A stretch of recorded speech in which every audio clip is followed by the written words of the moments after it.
मैं इस राज्य की सुख शांति और खुशहाल जिंदगी चाहता हूँ। अचानक अंगूठी से एक तेज रोशनी निकलती है और उसमें से एक विशाल बड़ा नागिन निकलता है।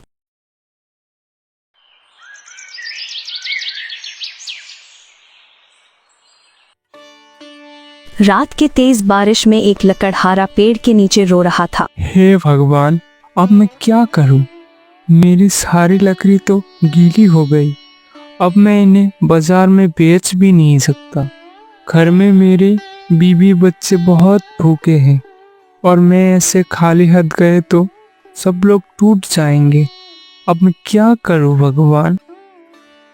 यह कहकर अरुण लकड़ी नीचे फेंक देता है। तभी अचानक उस पेड़ के नीचे थोड़ा पुराना मिट्टी के बर्तन मिल जाता है। उसके भीतर से एक अजीब सी चमकती अंगूठी निकालता है। अरे, ये कैसी अंगूठी है जो अजीब सी चमक रहा है?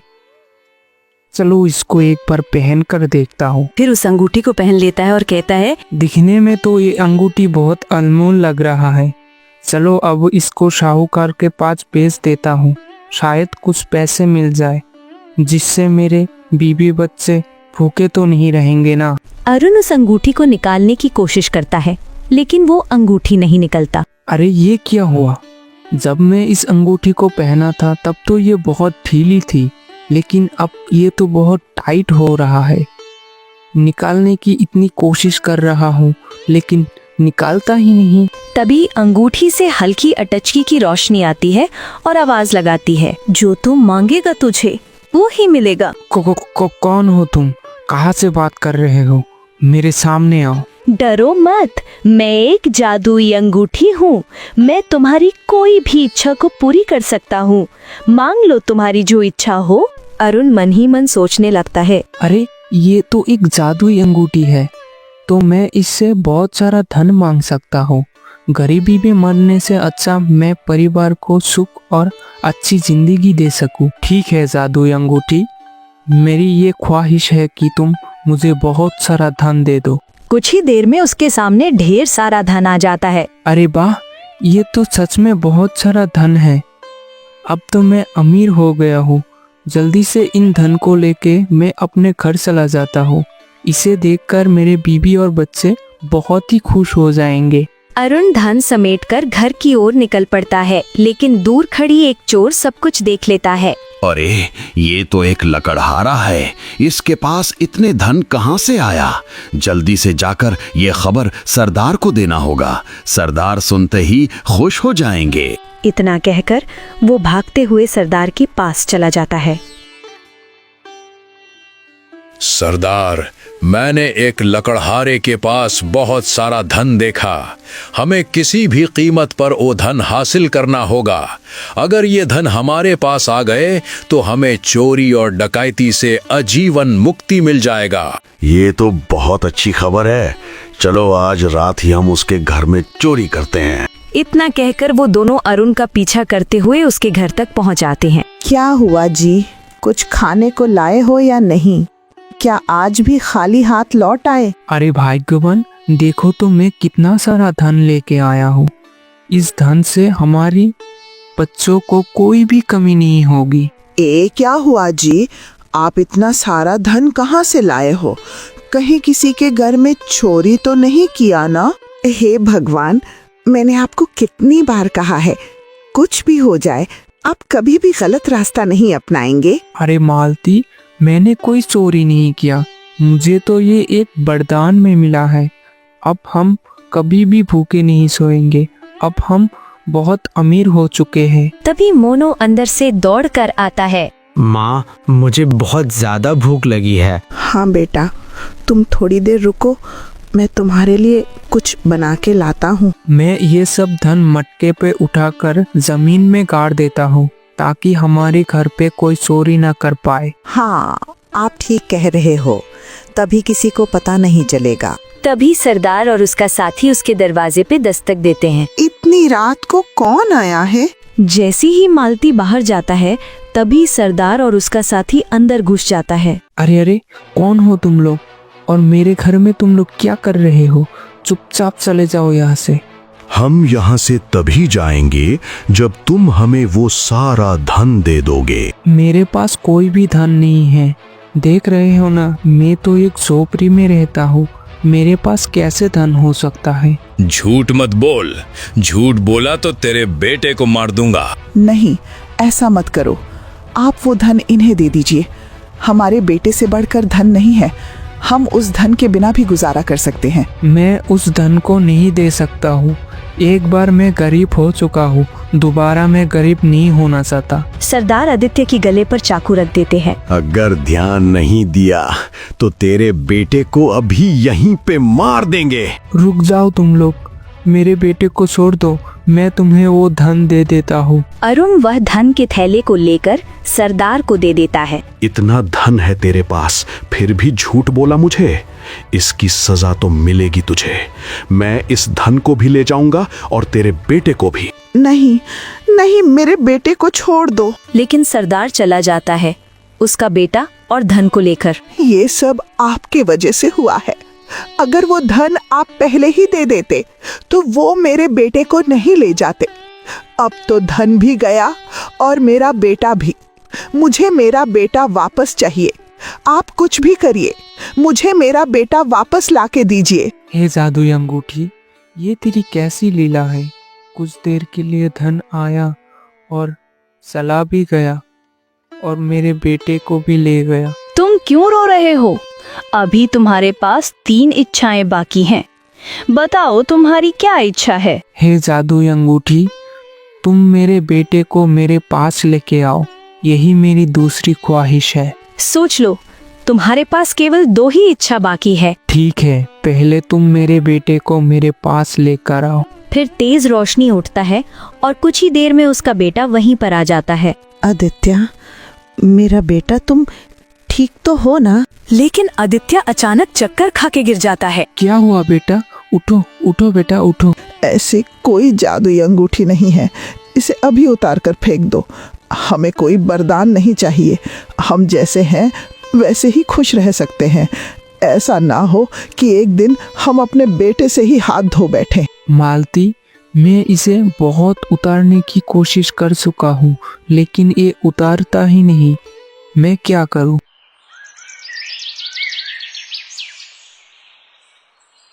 अगले दिन गरीबी फिर से लौट आता है। अरुण अपने झोपड़ी में बैठा था। हे भगवान, क्यों मेरे किस्मत में हमेशा दुख लिखा होता है? खुशी आया भी लेकिन पल भर में छीन भी गया। बेटा घर में बीमार पड़ा है, जेब में कोई पैसा भी नहीं है। बाहर इतनी बारिश हो रहा है कि लकड़ी भी काटने नहीं जा सकते।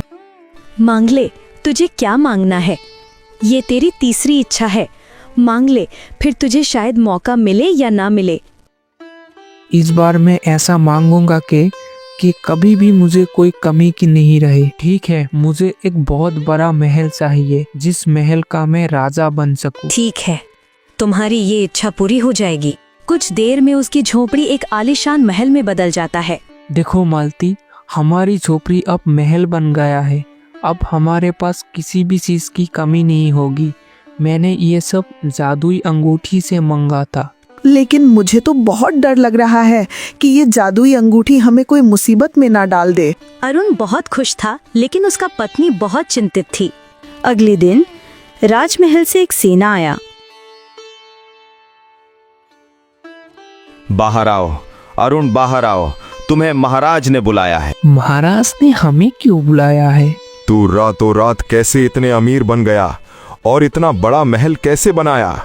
ये तो राजा की प्रति गद्दारी है, इसलिए तुझे महाराज ने तुरंत बुलाया है। सैनिक अरुण को पकड़कर राजमहल ले जाता है।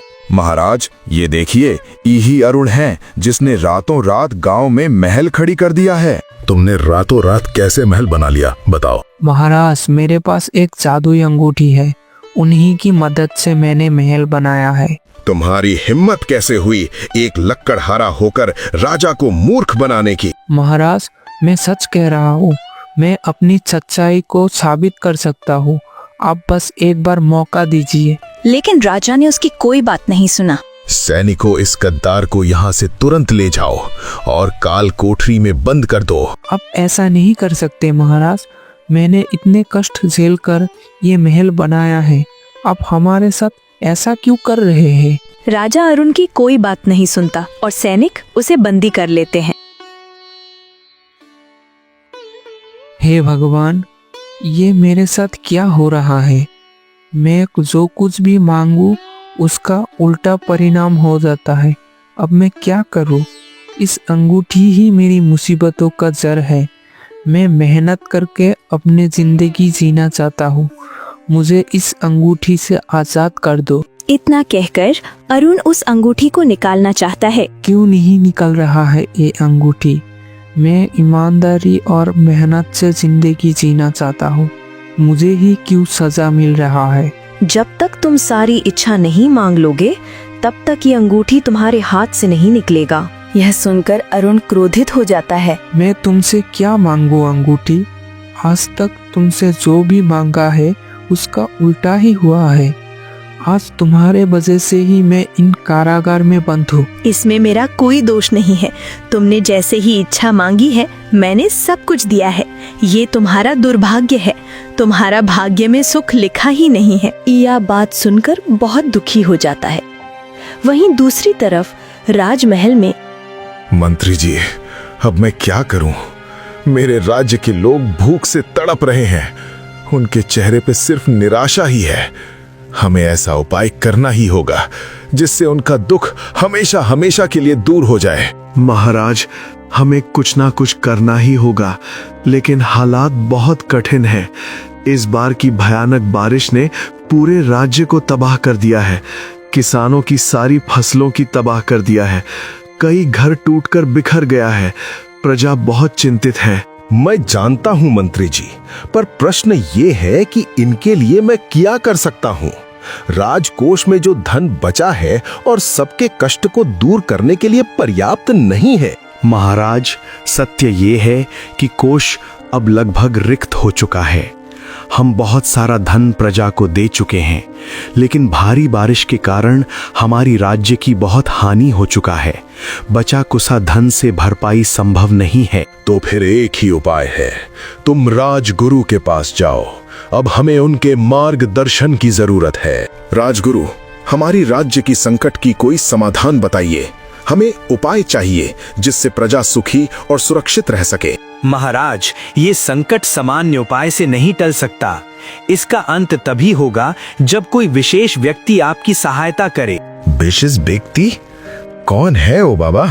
इसी राज्य में है महाराज, परंतु वह अब कल कोठरी में बंद है। काल कोठरी में? पर वहां तो कई कैदी बंद है। आखिर आप किसकी बात कर रहे हैं? मैं उन सब की नहीं, मैं बस एक की बात कर रहा हूँ।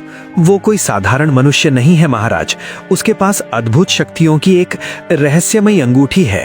तो आप कह रहे हैं कि वो अकेला ही हमारे राज्य की रक्षा कर सकता है? निसंदेह महाराज, हमारी राज्य की रक्षा उसी के हाथों में है। उसे तुरंत यहाँ बुलाया जाए। सैनिकों, या अरुण को तुरंत मेरे सामने ले आओ। कुछ देर में अरुण को राजमहल के सामने लाया जाता है। महाराज, मुझे यहाँ क्यों लाया गया है? मैंने कोई गलती नहीं की, मुझे छोड़ दीजिए, मुझे जाने दीजिए। घबराओ मत अरुण, हमें तुम्हारी मदद चाहिए। मैं आपकी भला क्या मदद कर सकता हूँ महाराज? तुम्हें पता ही है, पूरा राज्य ही अब बहुत परेशानी में है। पानी ने सब कुछ डुबो दिया है, सबका घर डूब गया है। राजगुरु ने तुम्हारी नाम बताया है कि तुम ही इसे सही कर सकते हो। महाराज, मैं इसमें क्या मदद कर सकता हूँ? अरुण, तुम्हारे पास वो जादुई अंगूठी है, उसकी मदद से तुमने 3 वरदान मांगा, जिससे तुमने महल भी बनाया है। अब तुम इस अंगूठी से कहो कि हमारी महल खुशहाल और सुरक्षित हो जाए। महाराज, मेरी तो यही चिंता है। मैंने आज तक इस अंगूठी से जो भी मांगा है उसका उल्टा ही दिया है। कहीं ऐसा न हो कुछ और मांग लूं और पूरा राज्य ही संकट में पड़ जाए। अरुण, हम सब की उम्मीदें अब तुम्हारी ऊपर है।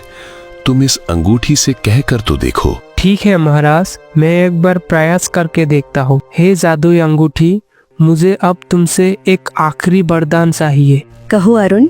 मुझसे तुम्हें क्या चाहिए? मैं इस राज्य की सुख शांति और खुशहाल जिंदगी चाहता हूँ। अचानक अंगूठी से एक तेज रोशनी निकलती है और उसमें से एक विशाल बड़ा नागिन निकलता है। अचानक ये क्या हो रहा है? अरुण, ये नागिन कहाँ से आ गया? डरिए मत महाराज, मैं कोई हानि नहीं पहुंचाऊंगी। मैं एक दिव्य नाग कन्या हूँ। सदियों पहले एक तपस्वी ने मुझे एक दिव्य दंड दिया था, क्योंकि मैं बहुत अहंकारी नागिन था, इसलिए मुझे इस अंगूठी में कैद कर दिया था। इसका मतलब तुम ही वो शक्ति थी जिसने मेरी सारी इच्छा पूरी करी। हाँ अरुण, मैंने तपस्वी से अपनी भूल की क्षमा मांगी। तपस्वी को मुझ पर दया आ गई और उन्होंने अंगूठी से आजाद होने का उपाय बताया था। जब कोई ऐसा व्यक्ति जिसके भाग्य में सुख न हो, मैं उसकी 4 इच्छाएं पूरी करूंगी। जिसकी चौथी इच्छा अपने लिए नहीं दूसरों के लिए मांगेगा, तभी मैं आजाद हो सकता हूँ। इसका मतलब अरुण ने आपका श्राप तोड़ा और आपको आजाद कर दिया। हाँ अरुण, तुम्हें अपनी गांव को बचाने के लिए उस मटके को ढूंढना होगा जिससे तुमने मुझे उठाया था। उस मटके का मिट्टी को लेकर तुम पूरे गांव को बांट दो। जब लोग उस मिट्टी को खेत में डालेंगे तब सारी फसलें उगेगी और जो खेत पानी में डूब गया वो खेत हरे भरे हो जाएंगे। तुम्हारी बहुत बहुत धन्यवाद देवी, मैं ऐसा ही करूँगा। इतना कहकर नागिन तेज रोशनी में विलीन हो जाता है। अरुण उस घने जंगल की ओर चल पड़ता है। थोड़ी देर चलने के बाद अरुण पेड़ के पास पहुंच जाता है और मिट्टी के बर्तन को देखता है। ये रहे वो मटके, मुझे जल्दी से ये मटके लेकर गांव वालों के पास जाना चाहिए। अरुण जैसे ही बर्तन को सूंघता है तभी तेज रोशनी फैलता है और आवाज लगाता है, तुम मुझे ऐसे ही नहीं ले जा सकते हो।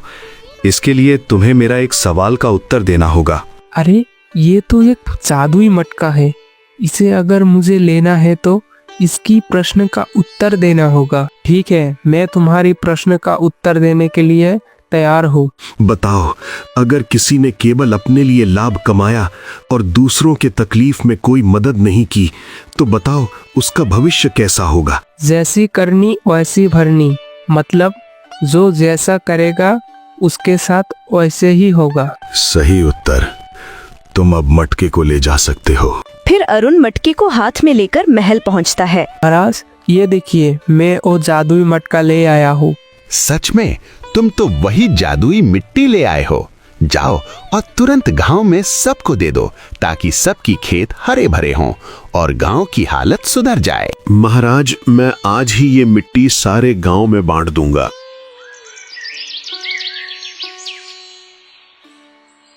अरुण के कारण राज्य में सुख शांति आ जाता है और राजा ने सारी धन संपत्ति जो अरुण से जब्त किया था वो अरुण को लौटा देता है।